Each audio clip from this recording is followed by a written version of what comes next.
Hello and welcome to New Frontiers on CCTV International. I'm Ji Xiaojun in Beijing. In today's program, we're continuing with our major series about Chinese Kung Fu.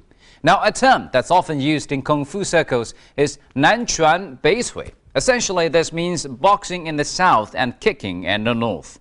The two quite distinct martial arts styles described by Nanquan Beicui have a lot to do with the different physical characteristics of people living north and south of the Yangtze River.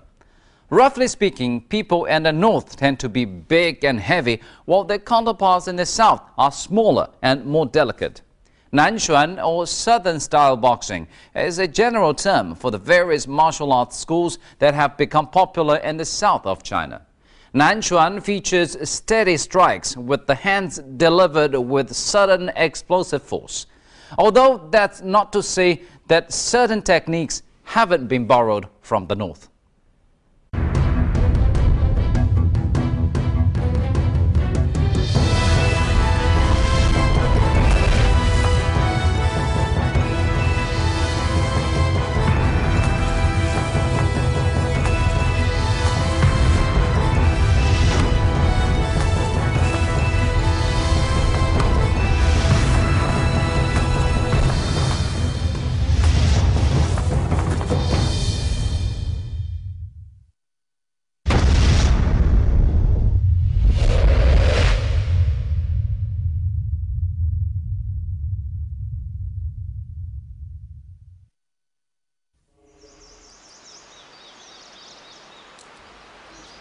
In Ming Dynasty era documents, Qi Jiguang is often compared to a fierce tiger from the north, while Yu Dayou is compared to a fierce dragon from the south.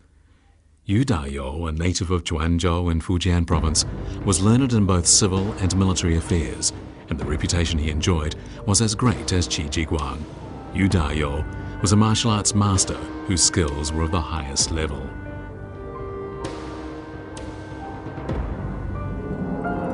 The difference between Qi Jiguang and Yu Dayou lies in the fact that Yu Dayou displayed the courage of a lone chivalrous man. On one occasion, when his army was dispatched to suppress bandits in Guangxi province, he and several of his deputies entered the bandits' den in an attempt to persuade them to surrender. When the bandits refused, Yu Dayou suggested to the bandit chiefs that they discuss martial arts with him, and they agreed. As soon as Yu Dayou demonstrated his skill with the cudgel, the bandits were so astounded they agreed to surrender on the spot.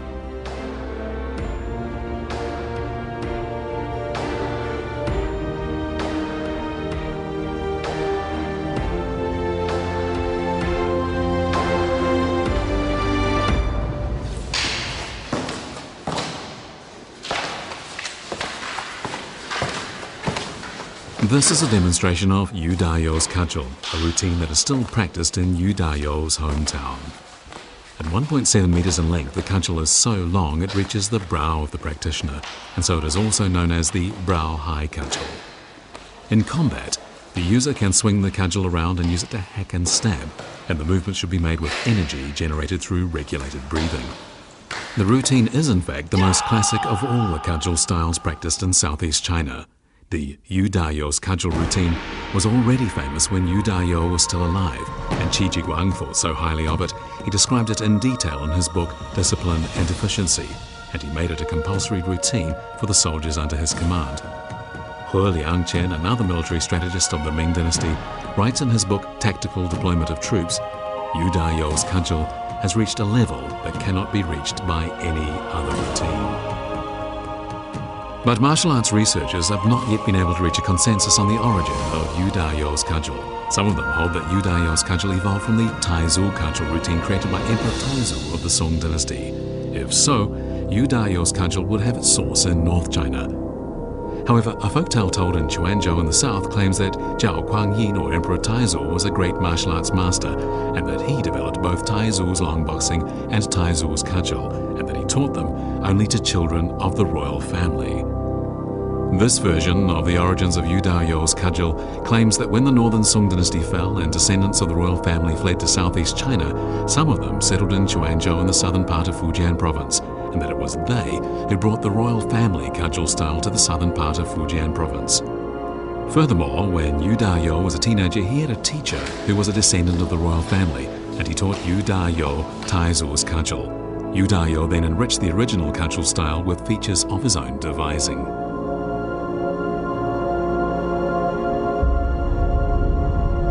But others hold a different view, and this one is perhaps closer to reality. This explanation of the origins of Yu Da-yo's cudgel sees Yu Da-yo developing his cudgel style by integrating swordplay skills with Shaolin cudgel skills. Evidence for this theory can be found in a Ming Dynasty book called Merits of Master Yu Da-yo, as well as local annals. Historical records reveal that Yu Da-yo had a teacher named Li Liangqin, a man from southern Fujian province, who happened to be a great master of the cudgel. It was then Li Liangqin who taught Yu Da-yo to master the cudgel in a routine that went by the name Long Sword of Jingchu. It is said this cudgel style includes sword skills and moves that are unique to Shaolin cudgel routines.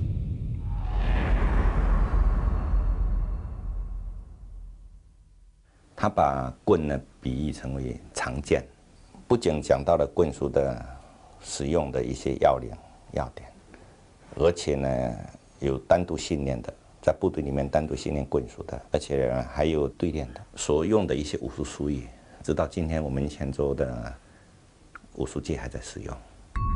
The text of the manual Classic of the Sword is simple, and most of it is written in the form of rhymes. The entire text consists of just 10,000 Chinese characters, but it is a concise and valuable summary of experience gained in real combat situations. The tips in the manual include: strike late, but be the first to strike the opponent. Go along with the opponent's moves and make use of his force, and let the first strike pass for a while before making the second strike. These tips are still followed by martial arts instructors today.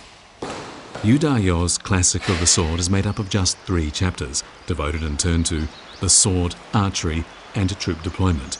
But the cream of the chapters is the chapter on the sword. Here the term sword means the cudgel, and we learn that Yu Da-yo holds that mastering the cudgel is the foundation for the mastery of all long weapons. He even compares cudgel skills to Confucian teaching, stating, "The weapons, the hook, sword, spear, and rake are like the 5 classics in the 4 books. When one can understand the 4 books, one will find it easy to understand the other classics. In the practice of martial arts, if one can master cudgel skills, when one handles other weapons, it will seem easy."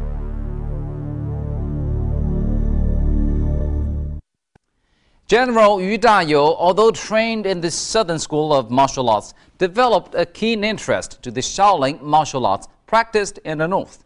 He was particularly interested in the cudgel fighting techniques. He even traveled to Shaolin on a personal pilgrimage. But he would be deeply disappointed when he finally reached his destination to discover that the authentic Shaolin cudgel techniques had been lost long before. In March of the year 1536, Yu Da-yo led his army from North China to Southeast China. On his way, he passed Mount Sung, and he stopped there to visit his Reverend Xiao Shan, the abbot of Shaolin Temple, to ask the Buddhist monk if he could watch a demonstration of genuine Shaolin cudgel technique. As Yu Da-yo was known to his Reverend Xiao Shan by reputation, the abbot gathered all the monks who were well skilled in the cudgel together to provide Yu Da-yo with a demonstration. But Yu Da-yo was disappointed. He realized that while the monks' skills were indeed impressive, they had lost their combat value. He then took off his long robe, picked up a cudgel, and began to demonstrate all the moves of his long sword of Jingchu cudgel style.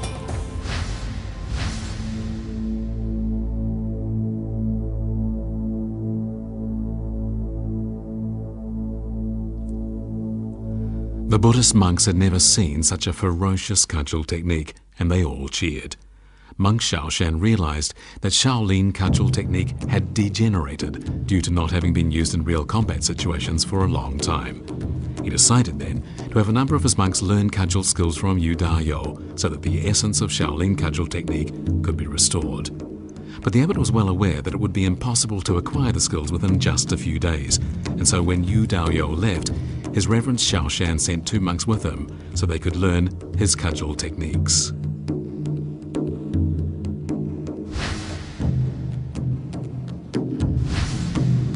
After 3 years in the army in real combat situations under Yu Da-yo's command, the two Buddhist monks had learned everything they needed, and so they returned to Shaolin Temple and passed on the skills to the other monks.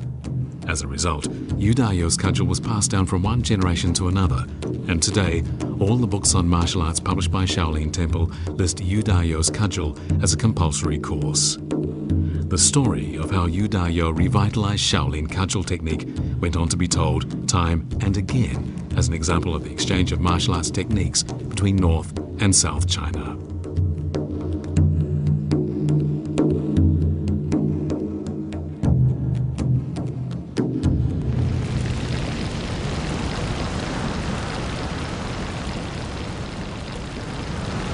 Many stories about Southern-style boxing claim that a fire in Shaolin Temple led to the development of the style. In the history of Southern-style boxing, the mystery of the fire of Shaolin Temple is the most difficult to unravel, as no evidence has ever been found of any such fire. During the Qing dynasty, various fabricated stories about the burning of Shaolin Temple aroused great interest in learning Southern-style boxing, and as a result, many branches of this style of boxing, including pictographic boxing and other complex technical systems, appeared, and these have been passed down to the present day. But is the legendary burning of Shaolin Temple something that actually occurred? And if so, why did such an event enable Southern-style boxing to thrive during the Qing dynasty?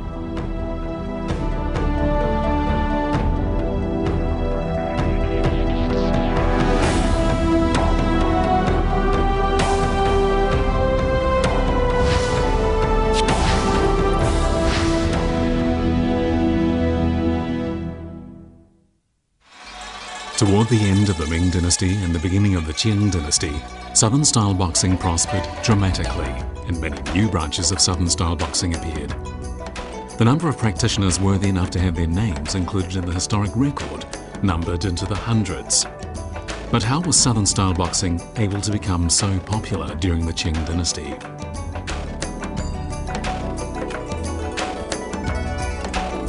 The sudden popularity was caused by news of a fire that was said to have been deliberately set at Shaolin Temple with the intention of burning it down. This event was elaborated into a mysterious story that was soon on the lips of virtually everyone. The commonly told version of what happened goes as follows. During the reign of Emperor Kangxi of the Qing dynasty, a small state known as Xilu rose in revolt, and the imperial court sent troops to suppress it several times to no avail. The imperial court announced that it would give the title of Marquis and an award of 10,000 taels of gold to any person who could put down the rebellion. The Buddhist monks of Shaolin Temple responded to the call and marched to the front line, and after just one battle, defeated the rebels and thus quelled the rebellion.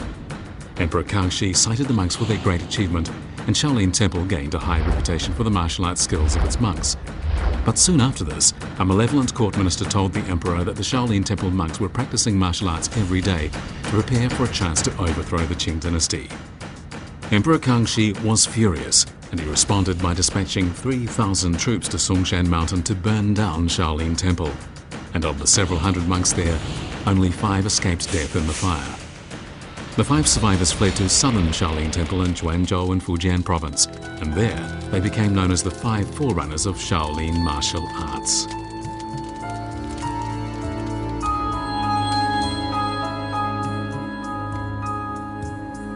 The 5 monks brought together the skills they already had and the martial arts skills of various local practitioners, and eventually they developed Wushu boxing, or 5 forerunner boxing.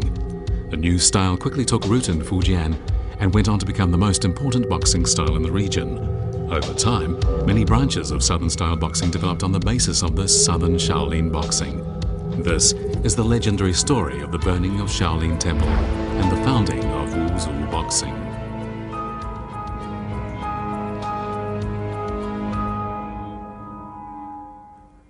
The story of the burning of Shaolin Temple and the development of Southern Shaolin boxing has been made into numerous movies and television dramas, and fans of Kung Fu talk about it with great relish. But the story has long been the subject of doubts from historians. For a start, no reference to the state of Xilu, which supposedly rose in rebellion against the Qing dynasty, has ever been found in any official documents, and nor was there any mention of the tragic fire at Shaolin Temple. Did the fire ever happen? If not, then what was it that set in motion the great spread of Southern-style boxing?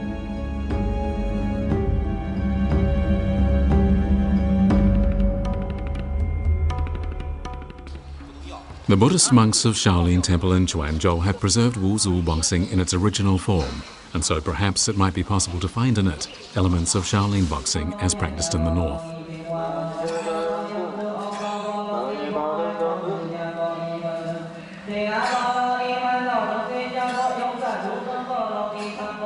"所谓的五祖拳呢，就是太祖拳啦、罗汉拳啦、大尊拳啦、行者拳啦、白鹤拳，这5种拳总称叫五祖拳。五祖拳这个特点呢，一个是很刚强，很有阳刚之美；再一个就是步码很紧凑，以手击为动作，以手上的击手呢为动作来组成套路。"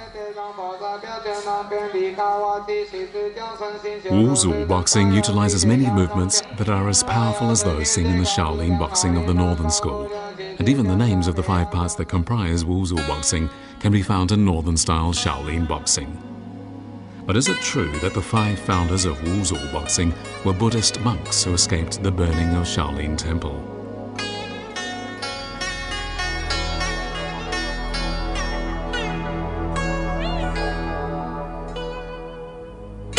The names of these people give away the true origins of Shaolin Wushu boxing.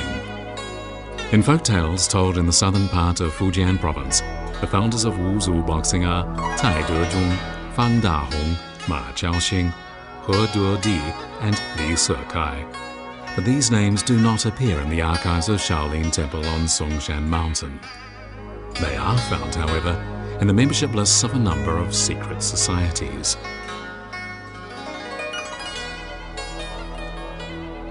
On the membership list of the Tiandi Society, also known as Hongmen, are the 5 founders of the new secret society, and they are ranked in the 3rd grade.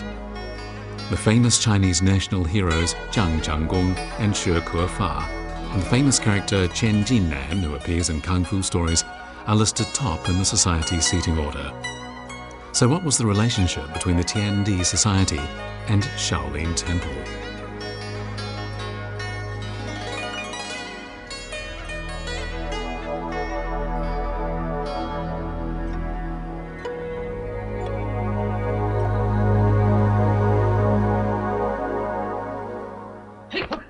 During the Ming and Qing dynasties, secret societies were popular among the common people, and the membership of these societies expanded under the guise of enrolling martial arts students. The book Questions and Answers of Hongmen contains the following. Which place has the best martial arts skills? Shaolin Temple. The monks of Shaolin Temple are known throughout the world for their vigorous martial arts skills.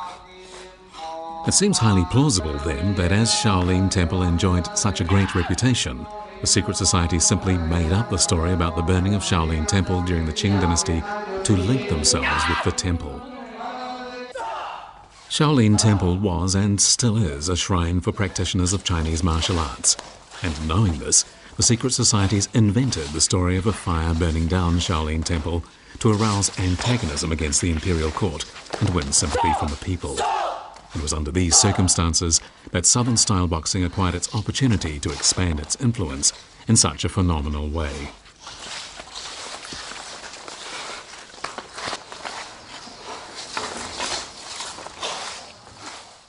In the mid-Qing dynasty, forms of boxing that were native to Fujian and Guangdong provinces began to flourish. At the same time, new, somewhat more pictographic forms, such as crim boxing, appeared.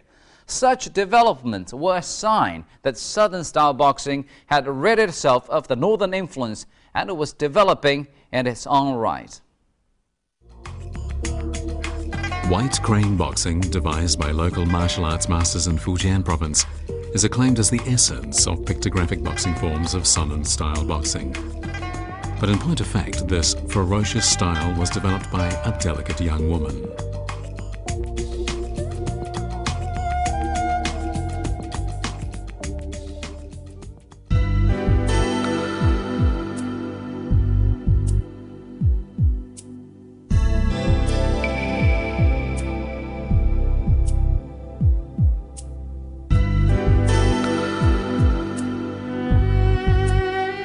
White crane boxing is still practiced in Yongchuan County, Fujian province today. The Yongchuan White Crane Martial Arts School is housed in an ancestral temple built during the Qing dynasty. Like many other martial arts schools south of the Yangtze River, in its front hall the school has memorial tablets honouring the three founders of White Crane Boxing. They are Great Teacher White Crane, Lady Fang VII and Master Fang Zhong.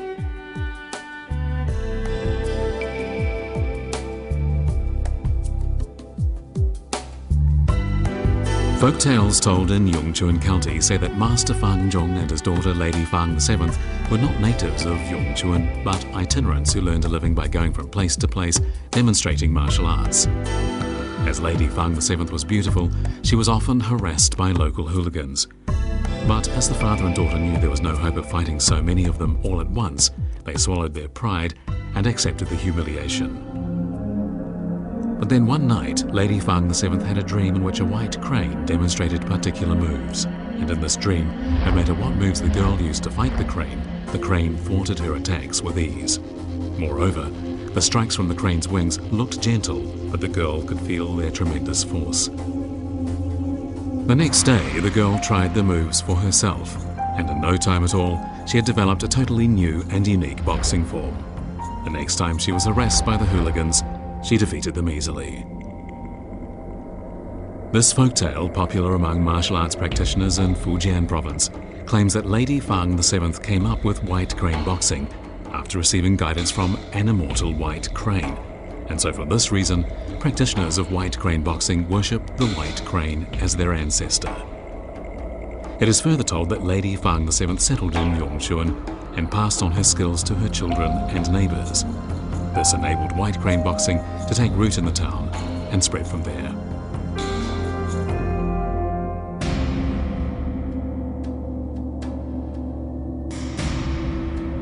Like many famous stories about martial arts, this story emphasises the combination of hard and gentle forces. And this is the real essence of boxing technique. The key aim of white crane boxing is to execute a gentle but firm strike. At the same time, the practitioner should breathe as gently as a crane. The new boxing form stimulated great enthusiasm among martial arts practitioners to study Southern-style boxing in greater depth.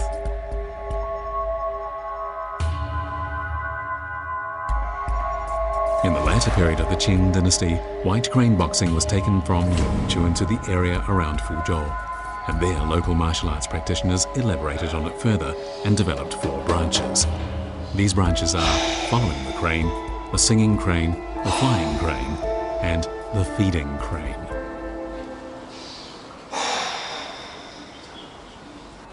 This is a demonstration of the singing crane, the most popular branch of white crane boxing practiced in Fuzhou. The boxing style stresses the use of the palm. The practitioner augments his striking force with short cries like those of a crane. What results is a display of muscular beauty.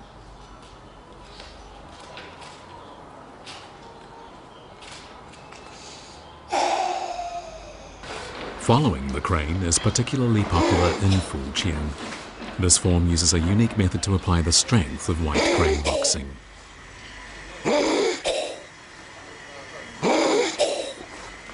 As its name tends to suggest, the most important feature of Zung crane boxing must be Zung. But people from other parts of China have no idea what the word Zung in the local Fujian dialect actually means. 中间就是狗中生，狗在水里爬上岸的时候，第一下肯定做什么？它全身就是利用那个顺斗汤，把所有的水一趟就全部掸干净。那我们需要的时候就有这种的精力。 Many forms of martial arts have assimilated the best elements of white crane boxing. This is a demonstration in the Tangnan area of Wenzhou. Features of white crane boxing can be easily recognized in this form of boxing.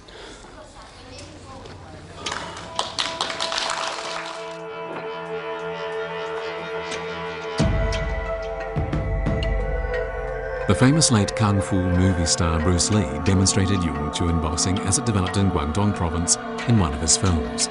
His set patterns reminded martial arts practitioners of the striking moves of white crane boxing. Crane boxing was not the only kind of pictographic boxing with its origins in Fujian. There was another one too, called dog boxing. Well, we'll hear more about dog boxing in our next program. And thank you for staying with us on today's New Frontiers.